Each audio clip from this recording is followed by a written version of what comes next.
दोस्तों, अपने लेख एनिहिलेशन ऑफ कास्ट मतलब जात पात के विनाश में अंबेडकर साहब भारत में मौजूद चातुवर्ण जैसी बुरी व्यवस्था के तमाम पहलुओं पर चर्चा करते हैं और इस व्यवस्था के षड्यंत्रकारी घिनौने रूप का उजागर करते हैं। चलिए जानने और समझने की कोशिश करते हैं अंबेडकर साहब के उस लेख को।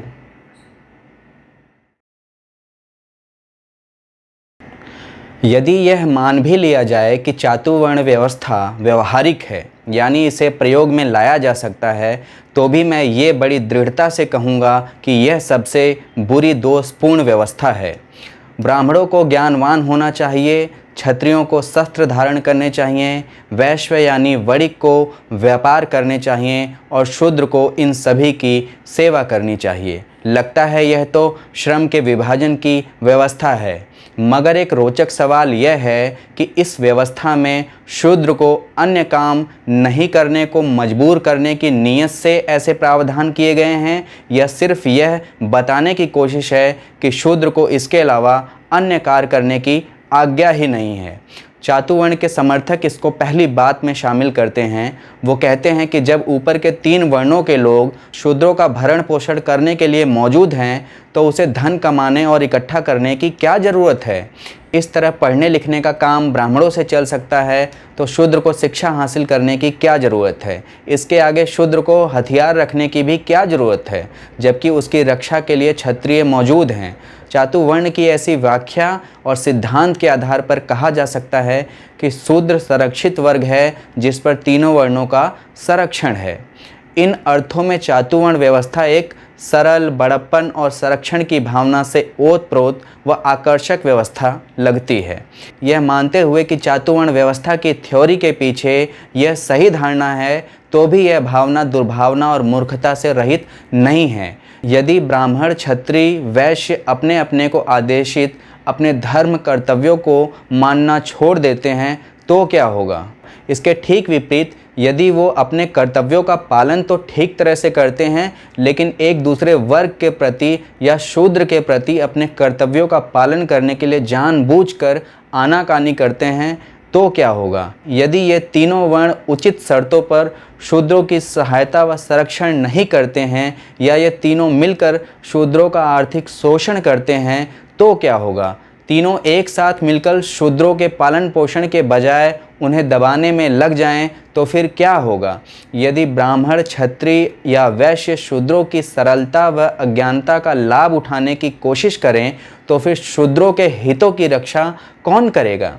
यदि क्षत्रिय लोग ही समाज में लूट मार करने लगें, तो शूद्रों के साथ ब्राह्मण और वैश्यों की रक्षा कौन करेगा। समाज में एक वर्ग का दूसरे वर्ग पर निर्भर रहना जरूरी है। कभी कभी एक वर्ग को दूसरे वर्ग पर निर्भर रहने की इजाज़त भी दे दी जाती है, लेकिन अपनी ज़रूरी व महत्वपूर्ण ज़रूरतों के लिए किसी वर्ग को दूसरों पर निर्भर क्यों रखा जाए।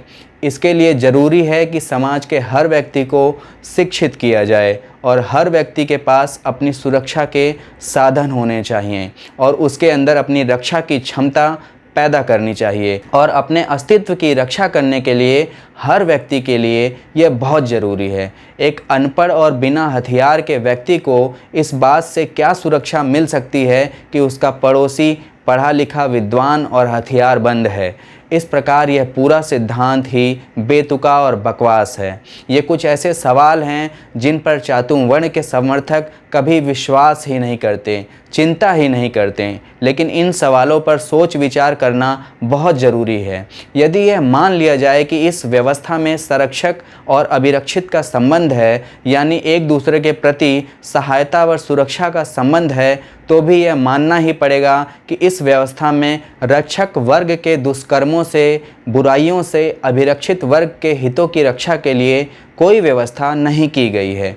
यदि चातुवर्ण की अवधारणा में रक्षक और रक्षित की भावना को लिया होगा, तो भी इसमें शक की कोई गुंजाइश नहीं है कि दरअसल व्यवहार में यह नौकर और मालिक का संबंध था। ब्राह्मण, क्षत्रिय और वैश्य वर्ग के लोग हालांकि आपसी संबंधों में खुश नहीं थे, लेकिन फिर भी जैसे तैसे इस समझौते से काम चलाते रहे।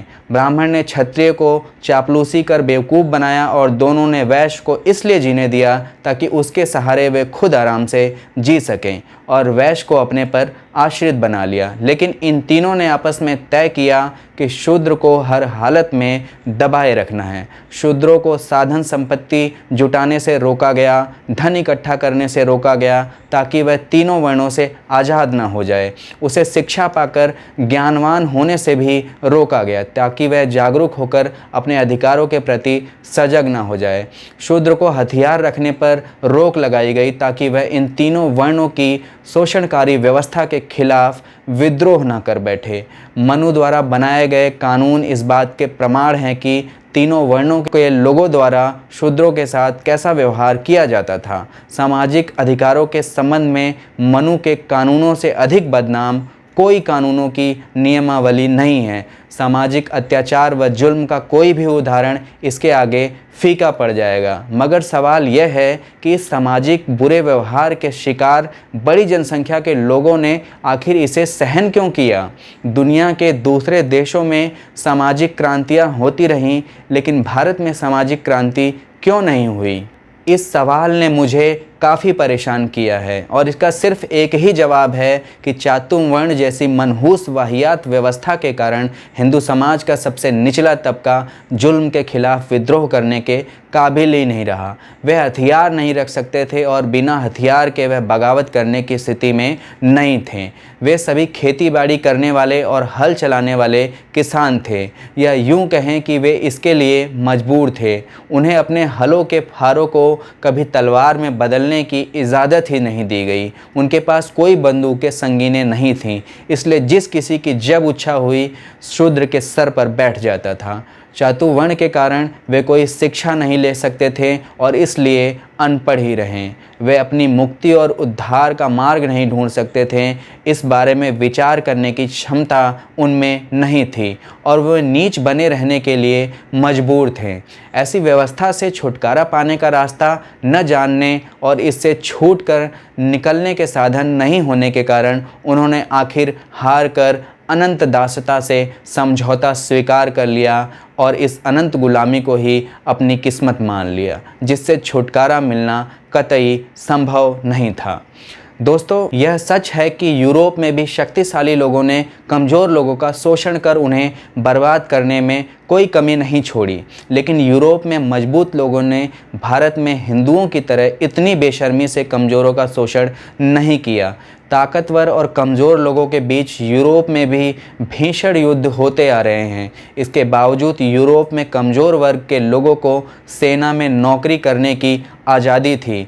शारीरिक हथियार और परेशानी में राजनीतिक हथियार और शिक्षा के रूप में नैतिक आचरण का हथियार प्राप्त करने की हमेशा आज़ादी रही, लेकिन ऐसा भारत में नहीं हो पाया। आज़ादी हासिल करने के लिए तीनों हथियार यूरोप में ताकतवर लोगों ने कमज़ोर लोगों से कभी नहीं छीने, लेकिन भारत में ये तीनों हथियार चातुर्वर्ण ने निचले तबके के कमज़ोर लोगों के लिए रोक दिए। चातुर्वर्ण से बढ़कर हेय और जलील कर देने वाली कोई सामाजिक व्यवस्था हो ही नहीं सकती। यह व्यवस्था लोगों को लगभग मुर्दा, लकवाग्रस्त व अपंग बना देती है कि व्यक्ति किसी कार्य और आंदोलन के लिए भी अयोग्य हो जाता है।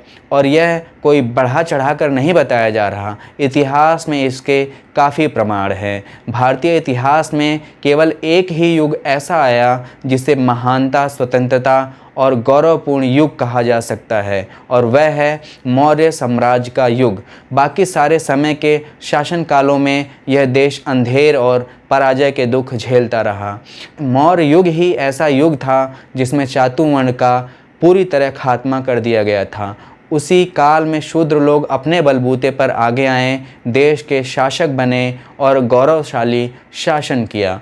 भारत के इतिहास में अंधकार और पराजय का युग तो वह था जब देश में घृणित व निकृष्ट चातुर्वर्ण व्यवस्था का अभिशाप अधिकतर क्षेत्र में फैला और देश की जनता के एक बड़े हिस्से को दुखों से बर्बाद कर दिया। दोस्तों, अंबेडकर साहब का यह लेख वर्ण व्यवस्था के घिनौने रूप को उजागर करता है। देश की आज़ादी के बाद संवैधानिक और कानूनी रूप से तो इस चातुवर्ण व्यवस्था को ख़त्म कर दिया गया, लेकिन भारत में सामाजिक क्रांति न होने के कारण और सुधारों के बहुत ही आंशिक रूप में और बहुत ही धीमी गति में होने के कारण यह व्यवस्था समाज में मौजूद जातीय संरचना में कायम रही। चातुवर्ण व्यवस्था में पहले से मजबूत, धनी और संसाधनों पर कब्जा जमाए श्रेष्ठ वर्ग के लोग अपने उसी सामाजिक रुतबे पर कायम रहें और व्यवस्था में पहले से कमज़ोर, गरीब और पिछड़े वर्ग के लोगों की स्थिति में कोई खास बदलाव नहीं हो पाया, और जिसके कारण समाज में जाति वर्ग भेद और जातीय वर्चस्व, जाति अहम हमेशा मौजूद रहा और आज भी मौजूद है, क्योंकि हमारी सरकारों ने और नेताओं ने कभी इन सुधारों को अपने किसी समाज सुधारक एजेंडे में कभी शामिल ही नहीं किया और ना ही कभी इस पे पुरजोर तरीके से व्यापक चर्चाएं हुईं, जिसके चलते खुद को तथाकथित ऊंची जाति के मानने वाले लोग तथाकथित नीची जाति के कमज़ोर और गरीब लोगों के साथ अपनी झूठी श्रेष्ठता और गौरव के लिए छोटी समझे जाने वाली जातियों के लोगों का तिरस्कार कर ज़बरदस्ती उन्हें नीचा दिखाने का प्रयास करते हैं, उनका जातीय उत्पीड़न करते हैं। यह बात किसी से छुपी नहीं है। सरकारी संस्थानों में, पुलिस थानों में, सामाजिक कार्य प्रणाली में, न्याय प्रणाली में, निजी नौकरियों में नाम के साथ लगे उपनाम का कितना प्रभाव पड़ता है, दबाव पड़ता है। ग्रामीण क्षेत्रों में श्रेष्ठ वर्गों के लोग खुद को शारीरिक श्रम से बचाने के लिए और अपने सारे ज़रूरी घरेलू और कृषि संबंधी काम करवाने के लिए या फिर बहुत ही कम शारीरिक श्रम पर ज़्यादा उत्पाद लाभ पाने के लिए श्रेष्ठ लोग जातिवादी व्यवस्था को बनाए हुए हैं। उदाहरण के लिए गरीब, कमज़ोर और पिछड़े वर्ग के पास ज़मीनें न होने के कारण वह अगड़े वर्ग के लोगों के खेतों में कमर तोड़ने वाली मेहनत करते हैं और अनाज पैदा करते हैं, और जिसके एवज में उनको बहुत ही नाम मात्र का ही मेहनताना मिलता है और मुनाफे का बड़ा हिस्सा श्रेष्ठ वर्ग अपने पास रखता है। इसके अलावा चातुवर्ण व्यवस्था के अनुसार खुद को श्रेष्ठ समझने वाले लोग हेय और तुच्छ समझे जाने वाले मगर बहुत ही ज़रूरी नित्य नैतिक कामों को खुद करने की जिम्मेदारी से बचने के लिए, जैसे कि घरेलू और सार्वजनिक साफ़ सफाई, नाले और नालियों की साफ़ सफाई, शौच और कूड़े का प्रबंधन, मवेशियों के गोबर और मलमूत्र की सफाई, मृत जानवरों के निपटान आदि कामों से बचने के लिए तथाकथित श्रेष्ठ जाति के मनुवादी लोग समाज में जाति भेदभाव और उत्पीड़न को बनाए हुए हैं, ताकि वे अपने ये काम अन्य गरीब कमज़ोर वर्ग के लोगों से करवा सकें। ग्रामीण क्षेत्रों में हमें जातिगत शोषण, अत्याचारों, भेदभाव और असमानताओं का और भी विभत्स रूप देखने को मिलता है, जो कि अमानवीय है और भारतीय समाज के भाईचारे, सुख शांति और प्रगति में बाधक है। ये बड़ा अफसोसजनक है कि जहां 21वीं शताब्दी में विश्व के दूसरे देश समानता और भाईचारे के साथ मिलजुल कर कदम से कदम मिलाकर सौहार्दपूर्ण तरीके से प्रगति के पथ पर आगे बढ़ रहे हैं, लेकिन हम भारतवासी आज भी जात पात, ऊंच नीच, छुआछूत और मानवीय असमानता के तमाम तुच्छ विचारों में बुरी तरह जकड़े हुए हैं और इन कुरीतियों को उखाड़ फेंकने की बजाय अपनी झूठी मान सम्मान की शाख बनाकर अपने दिल और दिमाग में बसाए हुए हैं। अगर हम सही मायने में अपने देश की प्रगति चाहते हैं तो आज बहुत ज़रूरत है कि जातिवाद की इस घृणित व्यवस्था पर देश की संसद में, राज्य की विधानसभाओं में, सभी राजनीतिक पार्टियों के मंचों पर, न्यूज़ टीवी स्टूडियोज़ में, स्कूलों में, कॉलेजों में और विश्वविद्यालयों में, नगर और ग्राम पंचायतों में व्यापक रूप से इस पर चर्चाएं होनी चाहिए, जागरूकता अभियान चलाए जाने चाहिए और इस बुराई को जड़ से मिटाने के लिए ठोस समाधान और प्रावधान निकाले जाने चाहिए। शुक्रिया। मैं हूं सत्येंद्र कुमार। आप देख रहे हैं जन निर्माण भारत।